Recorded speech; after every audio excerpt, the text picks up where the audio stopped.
Work பண்ணுற பையனையோ பொண்ணையோ love பண்ணலாமா அப்படின்ற கொஷனுக்கு வந்து நீங்கள் ஒரே ப்ரொஃபஷனில் இருக்கிறவங்கள வந்து லவ் பண்ணலாம், கல்யாணம் பண்ணலாம். ஃபார் எக்ஸாம்பிள் வந்து டாக்டர்ஸ் நிறைய பேர் வந்து டாக்டர்ஸை கல்யாணம் பண்ணுவாங்க. ஏன் அப்படின்னா வந்து அந்த ப்ரொஃபஷனில் இருக்கிற கஷ்ட நஷ்டம் வந்து அதே ப்ரொஃபஷனில் இருக்கிறவங்களுக்கு தான் புரியும் அப்படின்றதுனால.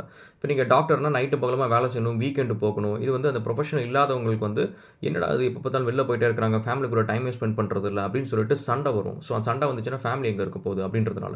இதேமாரி தான் அக்கௌண்டன்ஸும் இதேமாரி பண்ணுவாங்க. அண்ட் அதேமாதிரி வந்து பிபிஓ வேலை செய்கிறவங்க, ஐடியில் வேலை செய்கிறவங்க அதே ப்ரொஃபஷனல் கல்யாணம் பண்ணுறப்ப அந்த ப்ரொஃபஷனில் என்ன நடக்கும், என்ன என்ன வந்து இஷ்யூஸ் இருக்கும் அப்படின்றது வந்து அவங்களுக்கு தெரியும். பட் ஒரே ஆஃபீஸ் அப்படின்னு வரப்போ வந்து even though they belong to the same profession வந்து ஆஃபீஸில் வந்து உங்கள்கிட்டருந்து எதிர்பார்க்கப்படுறது என்ன அப்படின்னா ஒரு ப்ரொஃபஷனல் பிஹேவியர் தான். இங்கே வந்து நீங்கள் ப்ரொஃபஷனல் பிஹேவியரை தாண்டி ஈவன் ஃப்ரெண்ட்ஷிப் கூட ஒரு அளவுக்கு மேலே போச்சு அப்படின்னா அது உங்களுக்கு தான் நெகட்டிவாக வரும்.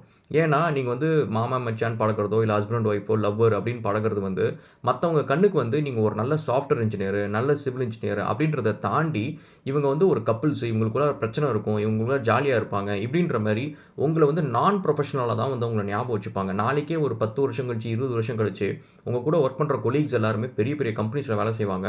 அப்போ வந்து எனக்கு ஒரு நல்ல சாஃப்ட்வேர் டெவலப்பர் வேணும் அப்படின்றப்ப அவங்களோட மென்டல் பிக்சரில் வந்து நீங்கள் சாஃப்ட்வேர் இன்ஜினியராக இருக்க மாட்டீங்க.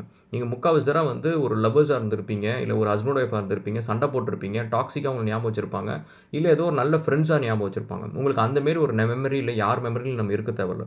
நம்மளோட மென்டல் பிக்சர் நம்மளோட ப்ரொஃபஷனல் சர்க்கிளில் வந்து நம்ம ஒரு நல்ல சாஃப்ட்வேர் இன்ஜினியராகவோ சிவில் இன்ஜினியராகவோ தான் இருக்கணும். அதே சமயத்தில் வந்து நம்மளுக்கு இன்றைக்கெலாம் வந்து நம்மளுக்கு வெளியில் போய் ஒரு ரிலேஷன்ஷிப்பை தேடுறது அப்படின்றது கஷ்டமான ஒரு விஷயம் தான். That is in fact true. But அதே மாதிரி உங்களுக்கு ஆஃபீஸில் வந்து if you find a real companion in life who can be a very good team member. அதாவது நம்ம இன்றைக்கி வந்து பார்த்தீங்கன்னா ஹஸ்பண்ட் ஒய்ஃபோட சண்டை வரதுக்கான காரணம் வந்து they not a good team. So ஒரு நல்ல டீம் மெம்பர் உங்களுக்கு கிடைக்கிறாங்க, you get a good companion அப்படின்னா then you can of course can go for it. But என்னன்னா அதே ஆஃபீஸில் இருந்துக்கிட்டு அந்த ரிலேஷன்ஷிப்பை கண்டினியூ பண்ணாதீங்க. அது உங்களோட ப்ரொஃபஷனல் லைஃப் அஃபெக்ட் பண்ணும். Anyway just my 2 cents guys. நம்ம இன்னொரு வீடியோவில் சந்திப்போம். தேங்க்ஸ்.